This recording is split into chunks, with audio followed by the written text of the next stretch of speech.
Make sure that we've got everything going here.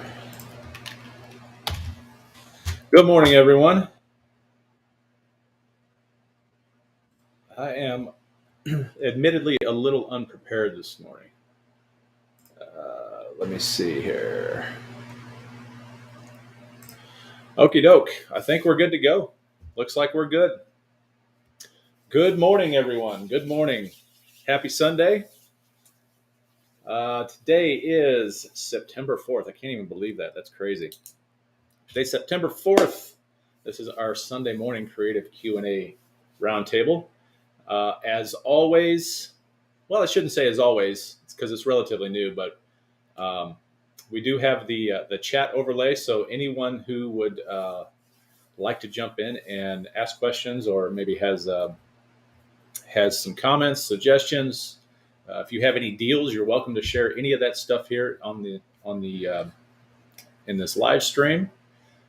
Before I get started, if you guys are watching this from the Facebook channel or somewhere else out there where it might be streaming, I would really appreciate it if you could jump over to our YouTube channel, because we could really use the help on growing that channel.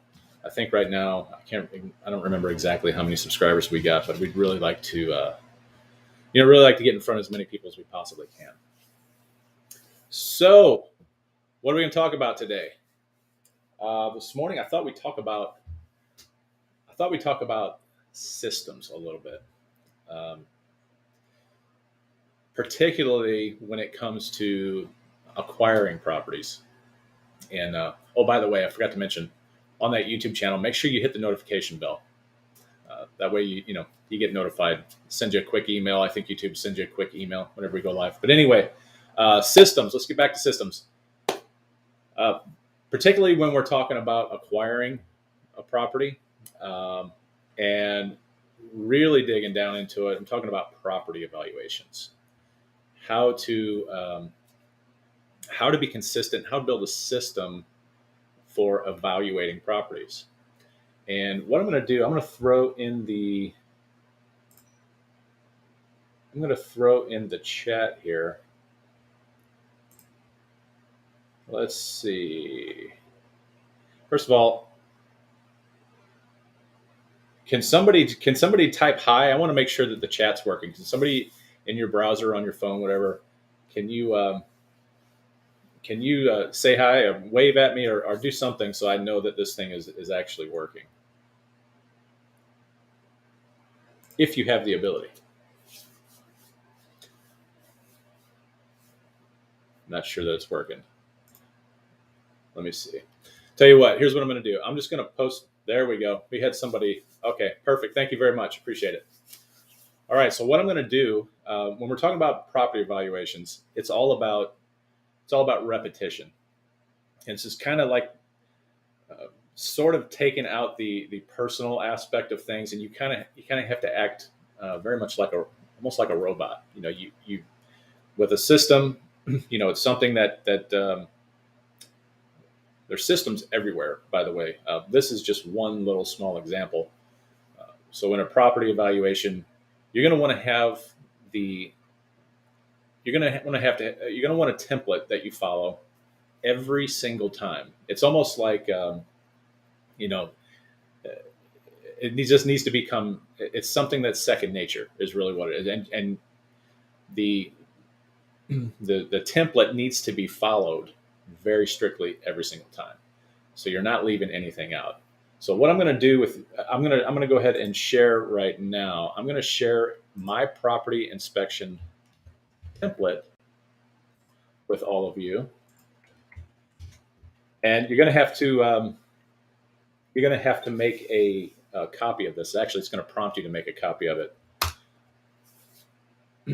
But there is a template. You can just click on that link. I'm told by the social media gods that some of this might not show up in some of the channels we're streaming to. But check back in on YouTube. This will be posted in the comments on YouTube as well. But essentially, Let me see if I can share my screen here. This is what I'm going to do. I'm going to share a tab.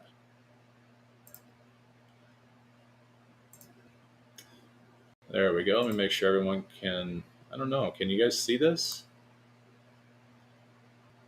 There it is.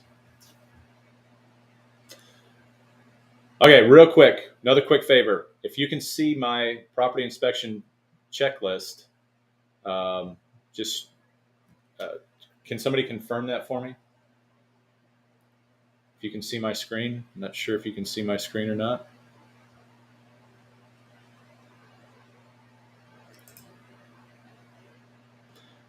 I can only. Oh, here we go. Here we go. There we go. There we go. All right. Sorry, I'm technically challenged here. Okay, let me try and blow this up a little bit so everyone can take a look. All right, so this is a Google Doc. You guys, anyone has access to this if you've got a Google account. But essentially, what you're going to see in this is this is our system for inspecting properties. Every single property that we go out and we look at, this thing gets filled out. I mean, especially when it comes to if you're new, this is going to be super helpful for you because everything that is listed on this document, almost every property has available to inspect. So, what I would recommend is that you fill this thing out as completely as possible, as completely as you possibly can. Maybe if you're looking at a condo, maybe some of the items on this list are not going to apply. Also, we have different styles of homes throughout the country. You know, if you're out in the Southwest, you're obviously going to have you're probably going to have homes that don't have vinyl siding because vinyl siding melts basically in the desert in Arizona. But yeah, so you can tailor this to your specific needs. Um, but what I want you to understand about this is this needs to be a habit that each of you gets into when you go out and inspect a property. You know, a lot of us, and I'm guilty of this as well, but I'll go out. Maybe there'll be times when I've forgotten this checklist, and I'll go out and I'll look at a property, and I come back to my office, and I'm like, well, I, you know, I just can't, I can't store all that stuff up here. I just have no way, no real. I just don't have that kind of mental capacity to be honest with you, but. Um, I think especially for new people, if you follow something like this every single time you take a look at a property, it can only help you. It can only help you in the offers that you make. So just scrolling through this thing real quick, we've got the grounds, frame, porches. If you've got porches, the entryways, the hallways, living room, dining room, kitchen. And this is a pretty extensive list, and a lot of these might not have. A lot of the properties that you look at might not have a lot of these. But I would take a look. I would take a really, really hard look at every single. If it's included on this checklist, make sure you're filling it out. Write yourself some notes about what you see, because I'm telling you, if you miss something even small on here, that it can definitely turn into a much larger item for repairs, or if you're wholesaling a property or something like that, and you miss something, and your buyer goes in and catches it. Well, guess what? Your buyer's just going to beat you down.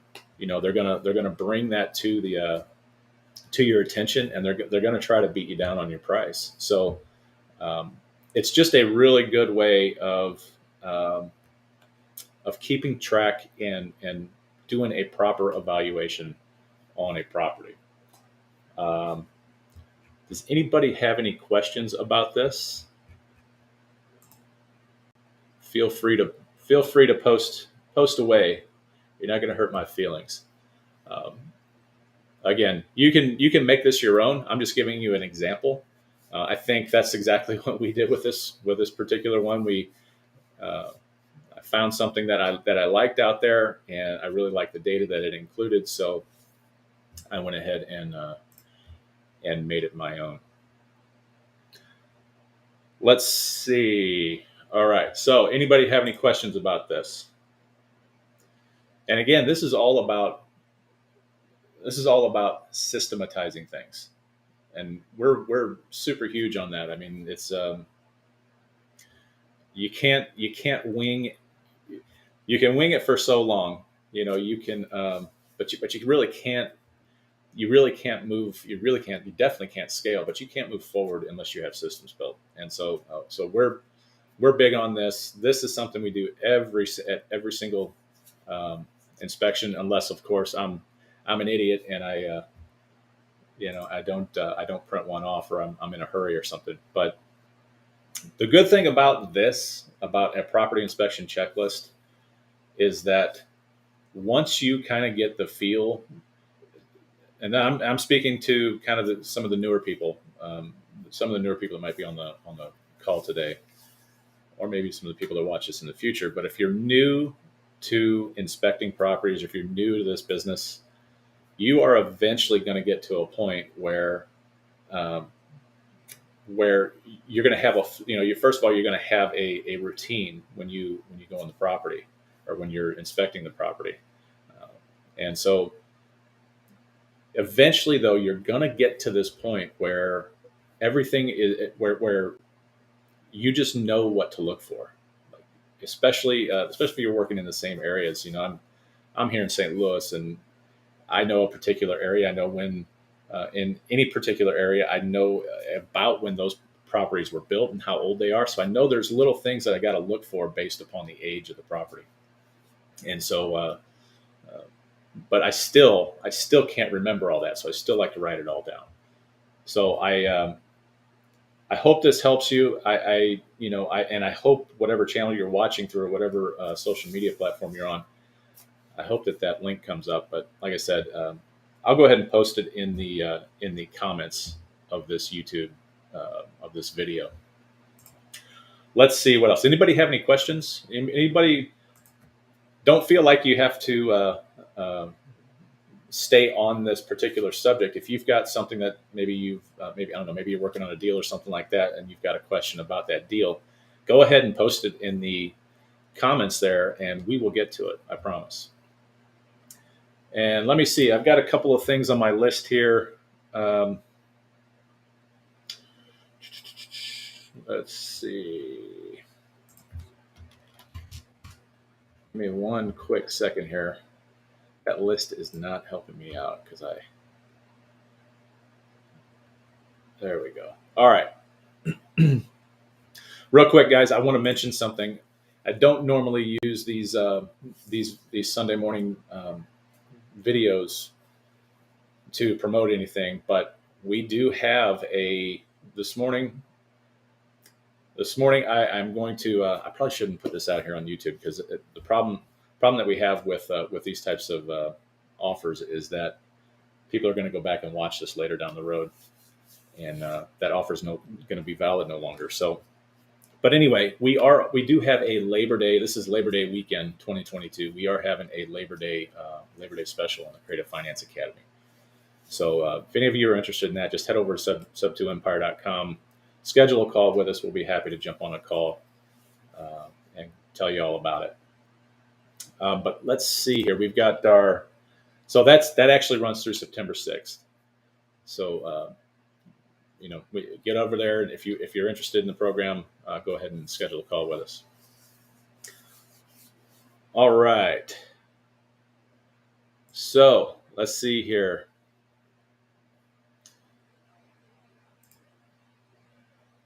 Okay, got a quick question for everyone, and I heard this question presented, and it's such a great question, because I don't think a lot of people. So I'm actually just kind of repeating some of the words that I heard from this individual, but it's a really great question. For those of you who are interested in building a rental portfolio, or for those of you who I don't know, maybe you are whatever buy and hold strategy. This is particular to buy and hold. Quick question. This is a little quiz, and I'm not sure if there's a quiz builder in this thing or not, but I'm just going to ask you. If we're talking about buy and hold, let's just say it's rental properties. Which of the following is the largest expense that you're ever going to have when in regards to rental properties? All right. So, what is the largest expense amongst these options that I'm going to give you? Option A, is it repairs? Is that the most expensive part of a maybe? Is that the most expensive part aspect of owning rental properties? Is it repairs? Is it financing? B, is it financing? Is financing the most expensive part? Is it C, turnover? Or do you think it's taxes? I would love to hear what everyone has to say. If you can type your answer in the chat there. Excuse me, I forgot my water this morning. So, regarding rental properties, which of the following is the most expensive? Is it A, repairs, B, financing, C, turnover, or D, taxes? Anyone?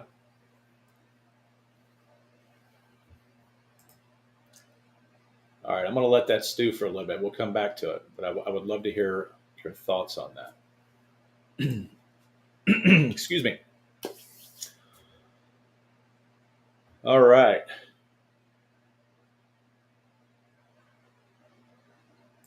What else have we got here?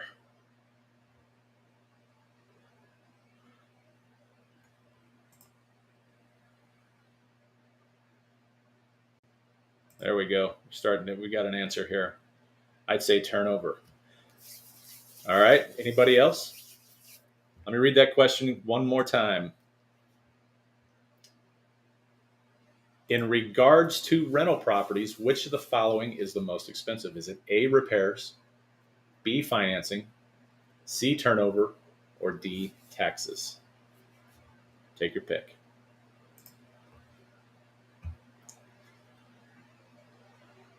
All right. I don't know who said turnover. I'm not sure who that was, but you are absolutely correct. Turnover is the absolute. It's the largest expense that you're going to experience if you own rental properties. Now, I'm gonna throw this out there. I don't particularly. Now, I own some multifamily buildings, and so I have to be a landlord. If tenants continue to leave after year one, there's marketing, there's make ready. Absolutely, there's tons of expense when it comes to turnover. Tons and tons and tons. In fact, if you have somebody leaving after a year, you've probably I can guarantee you're going to be underwater. Almost guarantee it. I mean, even you've got let's say that let's say you're cash flowing something. I don't know, maybe it's $400 or $500 a month. Well, I mean, that's $4,800 a year. If a tenant leaves after a year and they've done some damage, maybe you haven't done your due diligence on your tenants, and you've got the wrong tenant in there, they could easily cost you just in repairs alone of doing that make ready and getting that property or getting that unit ready again for the next tenant could easily cost you in the tens of thousands of dollars, depending on how much damage they've done. And that's just the repair portion of it. You're talking about, again, I'm not sure who that was, but you've got to market. You've got to now market for a new tenant. Now you got to spend your time vetting a new tenant, doing your due diligence on tenants. So the answer is turnover for sure. Turnover is definitely the most expensive, and so we can talk about ways, really, and we really should. We should talk about ways of making sure that you have long-term tenants, so you can cash flow that property for a long time. Now we don't, I talked about the multifamily buildings. Obviously, I'm a landlord. When it comes to owning multifamily properties, but on my single families, all my single families are seller financed. I don't technically own, although I do have legal title to these properties. I don't technically own any of my single family properties because I sell or finance buyers to come in and buy those properties for me. So I can get off on a little bit of a tangent on that. There's a ton of benefit to it. There's definitely some drawbacks to it as well. For example, I don't get to take some of the tax benefits that come along with owning real estate because I technically don't own them. I've sold those my single families. I've uh, sold off to buyers. Um, but so I don't really, in the single families, I don't really experience a lot of turnover because I bring buyers in. But if we're talking about rentals, straight rental properties, getting the right tenant in that property is that is honestly, everyone talks about buying the property right and making sure you get a good deal. All that stuff is great, but if you get a bad tenant, man, you could quickly become you could be upside down super fast. I mean, in a year's time, just because of if you get a bad tenant in there, like I said, they go in and destroy the place. Well, the cash flow that you got off of it, that you got out of that tenant while they were there, boy, it's super tough to even break even. So you got to be super careful. So, uh, and again, this kind of goes back to systematizing things.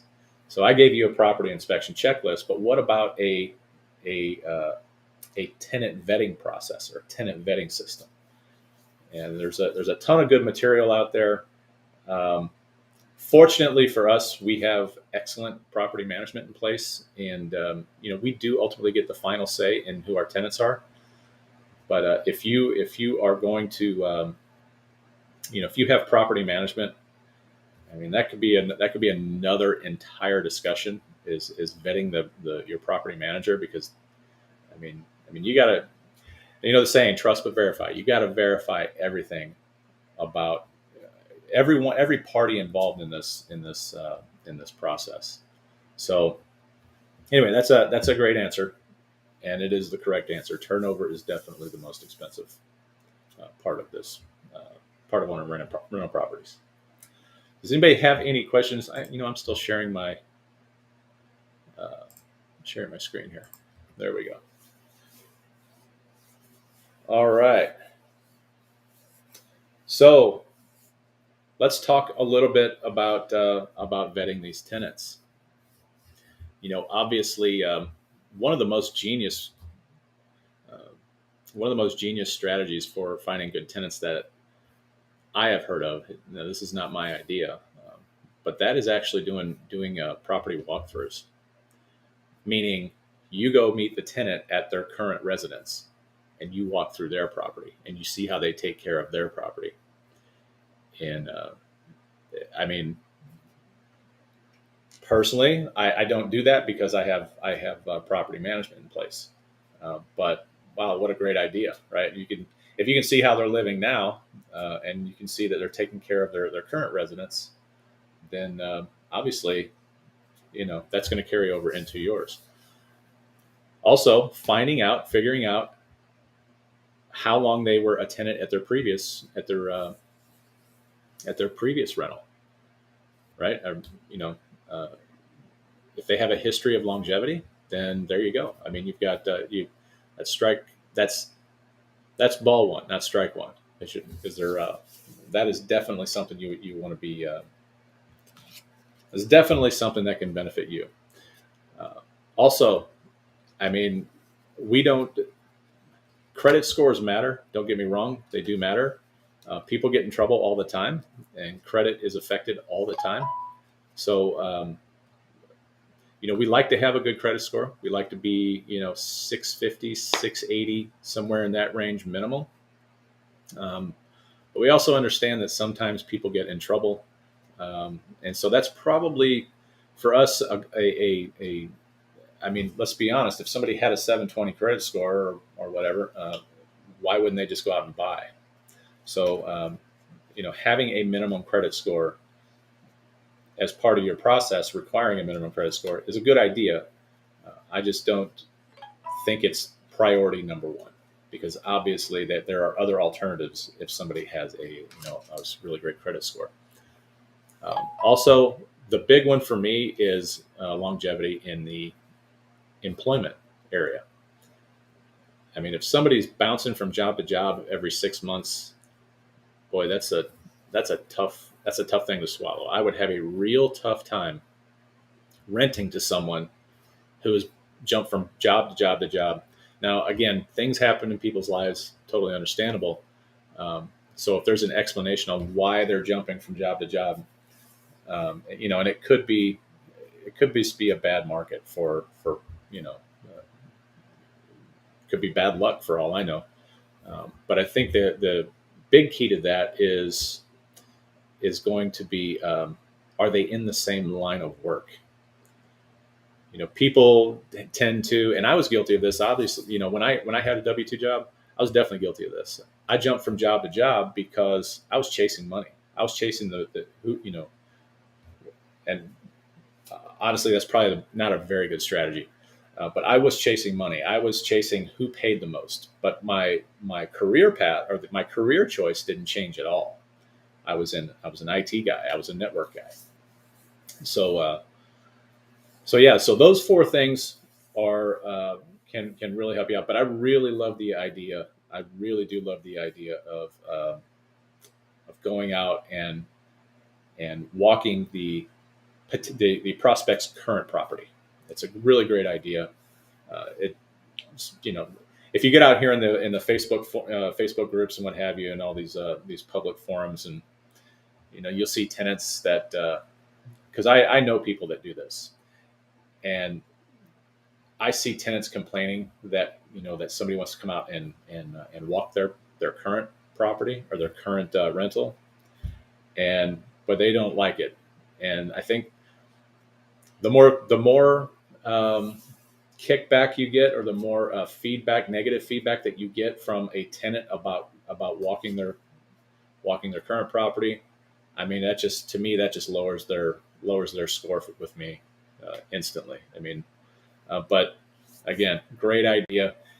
And one of the things that, if you are nervous about that, or if you're maybe on the fence about telling a tenant that, hey, I need to come inspect your current residence, what you can do is you can kind of operate under the guise of, hey, I've got some paperwork I need for you to sign, or need for you to look over. I want to deliver some paperwork for you, and it's going to require a signature. I'd like to come and visit you, and we can sit down at your kitchen table and look over this stuff.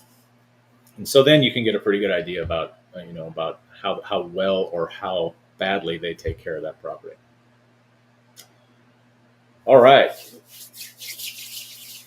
Okie doke. We've been on for a half an hour. Does anybody have anything that they would like to add? They would like to, maybe like I said, you're welcome to post deals on these. You can we can talk about any current deals that you might have. Be happy to walk through any of that with you.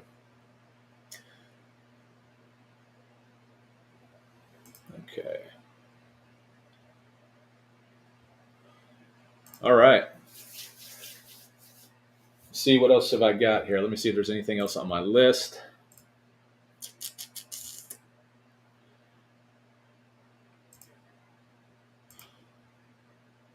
Okay, I think that's really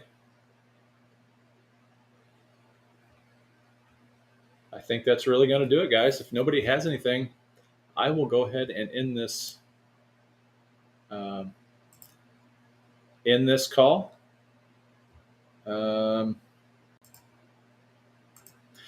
Last week on some of the social media platforms, I posted a question out there, and the question is, how do you stand out from every other investor and or wholesaler in your market? And I just want to quickly recommend. I'm not sure if anybody's ever heard this saying before. Oh, that's definitely a good point. Probably just drive by and learn a lot. Definitely. Um, I don't know, are these delayed? I guess they're a little bit delayed. But back to what I was saying here. Thought provoking question: how do you stand out from every other investor and wholesaler in your market? And I was going to ask, I don't know. Maybe everybody's heard this. Maybe you haven't. But uh, it's something along the lines of. I think it's something along the lines of the riches are in the niches. And so, really, our entire, like my entire business and our entire coaching program revolves around. I don't know any other way to say this, but nichiness. Is that a word? Nichiness. It revolves around doing things just a little bit different from everyone else. People have this natural. They're naturally inquisitive when it comes to hearing something different. A lot of people, especially. I was talking to a seller a couple of weeks ago of a uh, large package of properties, and I was able to present something to him that he hadn't heard before. He was really really interested in what I had to say, and it's because well, what I kind of built for him was a way that he can benefit now, today, and and grow with the property in the future. And but it's those little things that I think help us stand out. And so, if you're out basically just copying and pasting everything that you do, and you expect to be able to compete with other folks in your market. I mean, it's going to be a little more difficult. It's going to be definitely going to be a longer road for you, for sure. But um, I think the more you can niche down, the more focused you can get on one particular niche or one particular idea, and absolutely just hammer away at that idea until it becomes something that you are so well known about. I kind of have a little bit of that when it comes to subject to deals here in my market. Um, I don't know. It sounds like I'm being might sound like I'm being a little bit braggy, I guess, but a lot of people know what I do. They know what I do, and they know how I can get people paid. Particularly wholesalers. They know how I can get these deals done that a lot of folks just can't get done. And so, but that's nichiness, right? That's finding something that is not necessarily very popular, maybe, or it's not something that is widely known, and really focusing in on that and making that your thing. It doesn't have to necessarily be something that you love, but preferably it will be, but it doesn't have to be. It just has to be something that you can identify and that you are super good at, and you can run with that. And there's a lot of money to be made in niching down and building on something that a lot of other people they really just have no knowledge about. So I just wanted to bring that up. It was I think it's something that you need to probably take a really good hard look at, and you can exploit those little things like that, like I said, that not a lot of people are doing. And so, anyway, that's all I've got on that topic. Um, Niche down, get super focused on one thing, master that one thing, and then move on. Okay, all right, folks. Anybody have anything they would like to throw in here? I'm going to take a look at these.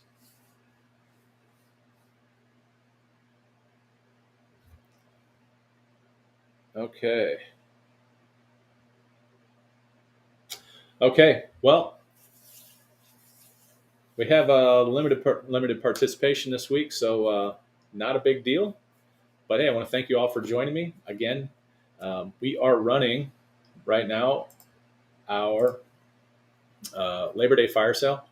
By all means, if you're even remotely interested, you just want to find out about it, go ahead and schedule a call with us at Sub to Empire. Um, Also, um, what else? What else? I think that's it. I think that's it. Oh, that I was going to say, yeah. If you wouldn't mind, head over to YouTube, subscribe to the channel, click on the bell.